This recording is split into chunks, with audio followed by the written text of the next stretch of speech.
I'm Kevin, and this is my shop, Motorcycle Repair to Way. Make sure you subscribe. Let's get into it.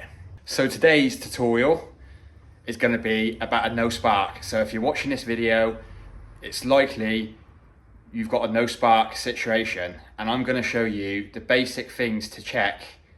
You need to rule out the spark plug. So just remove the spark plug, remove the suppressor cap, and then jump the spark from the end of the HT coil wire to the engine or an earthing point of the bike.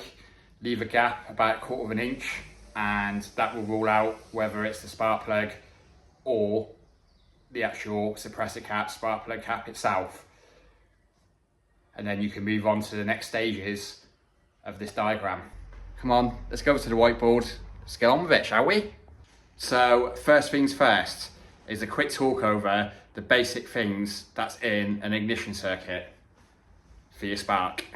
So basically, let's start from the beginning. So you've got, this is the way you would diagnose it as well. So you've got your battery voltage. Should write that on there really. That should be 12.6 volts. You've got your ignition switch. That's the second thing you want to check. You've also got your ECU. You've got your stator. You've got your coil, the kill switch. Now the starter relay, that's not really part of your ignition circuit, but 9 times out of 10, your battery will go to your starter relay and then out into your ignition. So that's why I've drawn the starter relay in. Obviously, that's not totally to do with the ignition, but I thought it was important to add it into this video just in case, because I've known situations where that's been the problem. You've got your pickup coil, which is basically a crankshaft sensor, as it's also known. You've got your frame earth. So all the earths on this diagram, all these wires are just positive wires. The earth goes to the frame, and then obviously all your different components pick up the earth from the frame. That's why you should always check your earth points. So that's important.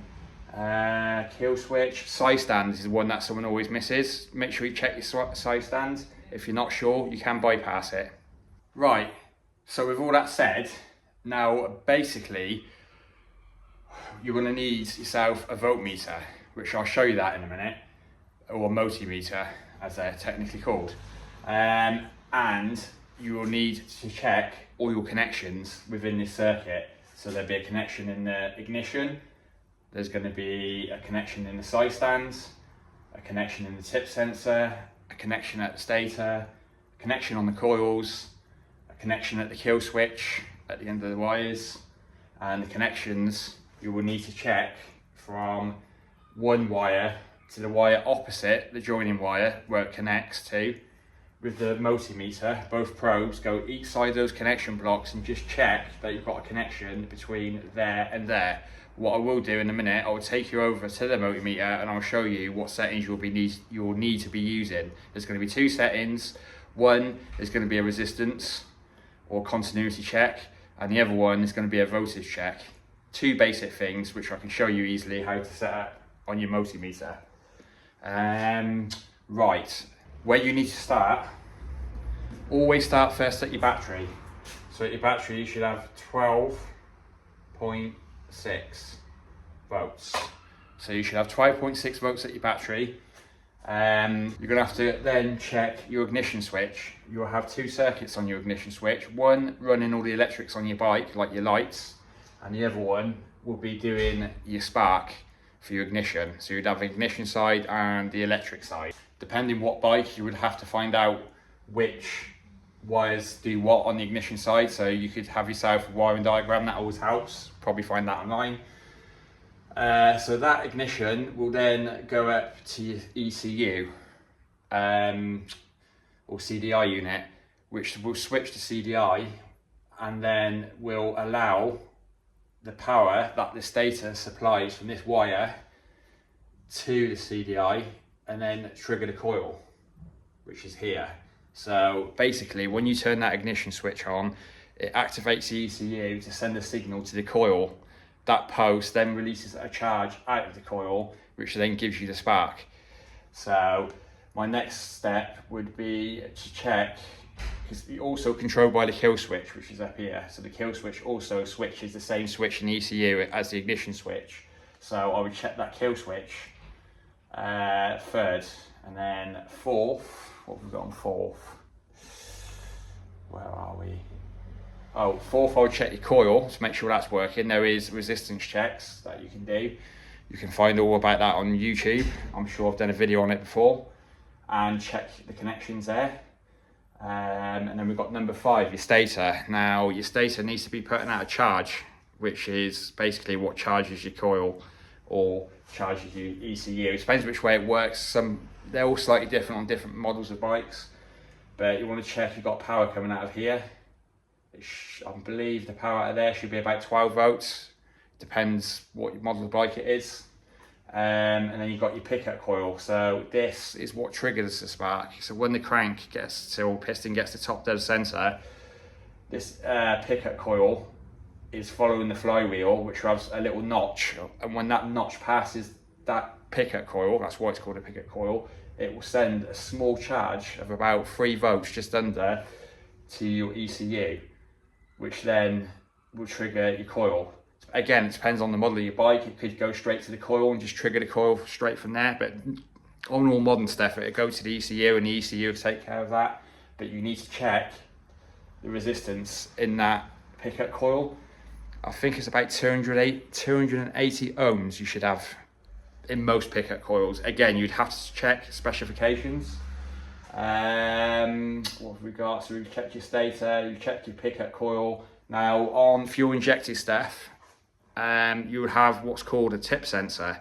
So a tip sensor is a sensor for if your bike, that looks wrong, if your bike, it's supposed to be a switch, if your bike foot tips over, it will cut the engine out. So this switch would move over and make a connection there, or make a connection there, which will cut the engine out. But they can go wrong sometimes, and that can cause it. Again, you can bypass most of them, not all of them, but 90% you can bypass the check, or you can do continuity checks and check if it's switching, if you're clever enough. Hopefully after this video you would be.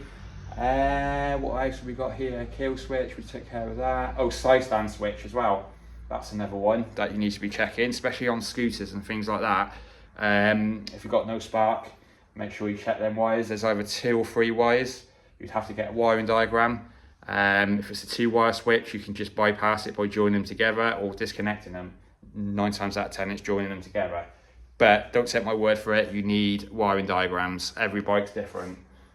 Yeah, so that's it really. So battery, check your battery voltage, check your ignition, check your kill switch, check your coil, check your stator, check your pickup coil, where's 7, check your side stands,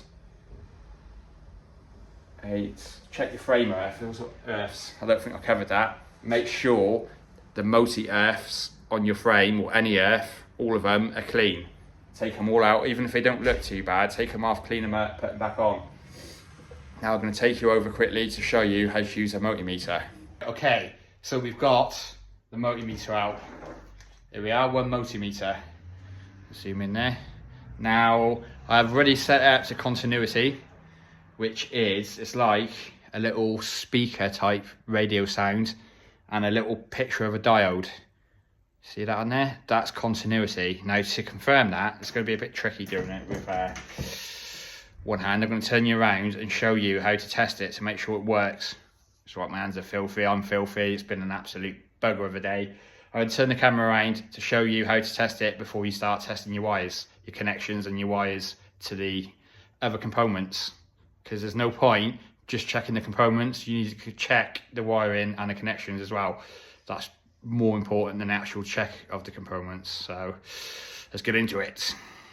So to test it, just put the black and the red probes together. Now if you watch the screen, it should go up and then down to like 0.3, 0.1, something like that. But you can also hear that it's buzzing. So that's got continuity. It should go to about 0.1 is good. 0.1, 0.2. It might bounce a little bit. This voltmeter is not the best in the world. I do have others, but this is the only one that was closest to hand. Right, so that's how you check continuity. So say if this was a connection within your ignition circuit, pretend there's another block on the other side, you'd have to check the connection between this side of the block and the other. So if you get your probe the wire on that side of the block, and then the other side of the block with that wire, then you should get continuity. That should go down to like 0.1, 0.2, 0.3. That, then you know that's a good connection. It's also worth checking all of these connections to make sure they're not snotty and green. And also voltage. So if you need to test voltage, like to your ignition and from the battery, stick that on 12 volts, which is the solid line with the dashes underneath with the V for volts, not the squiggly line. That's AC. That one's DC. You need it on DC unless you're testing an AC circuit. So yeah, that's how you test your voltage, like your battery voltage. You can just go across with those two terminals. Should get 12.6. That's a good battery.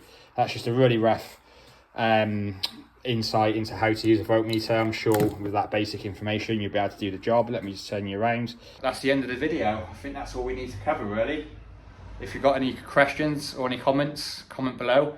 This is just a really quick video in between jobs that I've been doing. It's took me the whole day to do it because I keep getting phone calls and interrupted. But that is your ignition setup, and that's the stages you should test. I will take a picture of this for you to give you something to work off. This is Motorcycle Repair Tool Bay. Make sure you check all the other videos.